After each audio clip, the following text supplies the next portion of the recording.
מה שיפה בתחום הזה של עיצוב פונטים זה שזה חלק מהתרבות שלנו,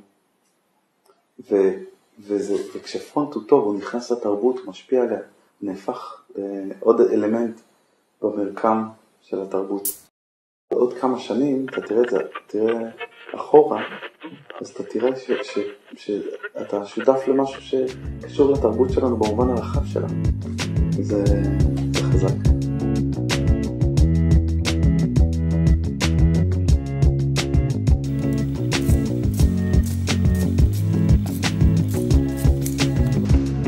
עבודת העיצוב התחילה בניסיונות, איך אני מתרגם את הפונט הסריפי לפונט חצי סריפי, איך אני מפשט בלי לאבד את הנשמה של הפונט, מתהליך שהוא חצי מדיטטיבי.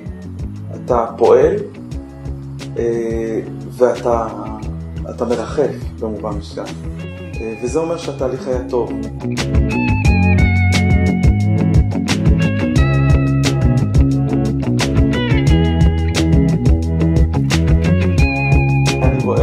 פונט נע בתור חוליה חשובה בין הסריף לסאנס סריף, ומבחינה הזאת זה כיף, כי זה באמת כמו משפחה מסוימת, זה כמו משפחה.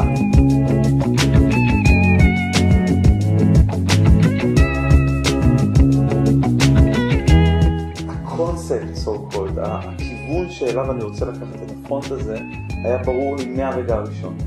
זאת אומרת, מהרגע הראשון הבנתי שהוא ייראה ככה.